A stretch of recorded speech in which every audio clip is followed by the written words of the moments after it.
Bonjour, dans cette capsule, j'aimerais savoir avec toi, c'est quoi les propriétés des figures qu'on nomme isométriques?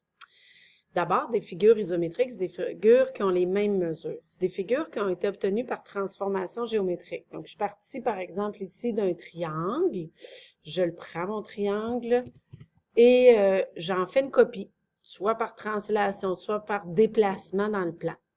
Ce que j'obtiens comme figure, donc je peux le faire à plusieurs reprises, donc la caractéristique des figures que je vais obtenir, bien, ça va être des figures qui sont identiques. Donc, ce qu'il faut garder en tête quand on voit le mot isométrique, c'est que toutes les mesures sont identiques.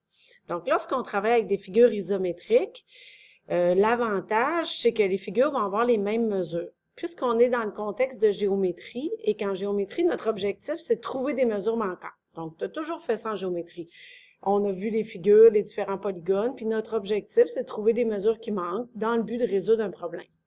Donc, lorsqu'on va traiter des problèmes qui vont considérer des figures qui sont isométriques, bien, toi, dans ta tête, il faut que tu dises, OK, bien, si mes figures sont isométriques, c'est que mes figures ont les mêmes mesures. Donc, par exemple, ici, j'ai 3 triangles qui sont isométriques, donc que j'ai pris, que j'ai copié-collé.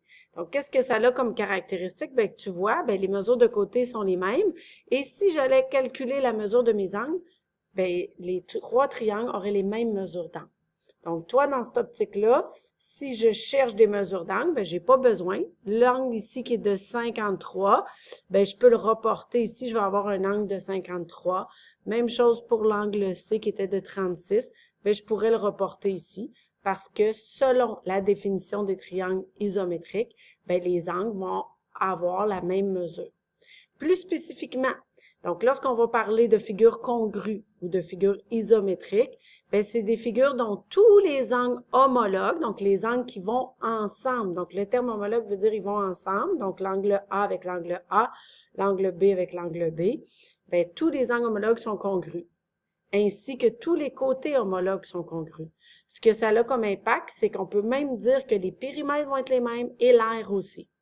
Maintenant, comment on va se servir de cette propriété-là? Bien, par exemple, ici, j'ai 2 triangles. Puis là, j'aimerais savoir, est-ce que tu pourrais compléter la mesure des côtés de tes 2 triangles? Bien là, ici, ils ont l'air pareils, tes triangles. Mais est-ce qu'ils sont pareils? Est-ce que c'est dit dans notre problème que nos figures sont isométriques? Si oui, si je te dis que le premier triangle est isométrique à lui, ah, bingo, ben le côté 4, je vais le reporter ici, ainsi que le côté 5, je vais le reporter ici. Mais si je te dis pas qu'ils sont isométriques, je peux pas faire ça. Même si mon œil me dit, ah, ils se ressemblent les triangles, j'aimerais ça. Tu peux pas. Donc, c'est là que ça va être important de s'assurer que les triangles sont isométriques avant d'aller faire des reports de mesure. Donc, pour pouvoir dire, OK, ben le côté 4 ici, je le mets là aussi, je le copie-coller, je le copie puis je le colle, ben, je peux faire ça seulement si je suis certaine que mes triangles sont isométriques. Et c'est là qu'on va faire intervenir les conditions minimales d'isométrie qu'on va voir dans les prochaines vidéos.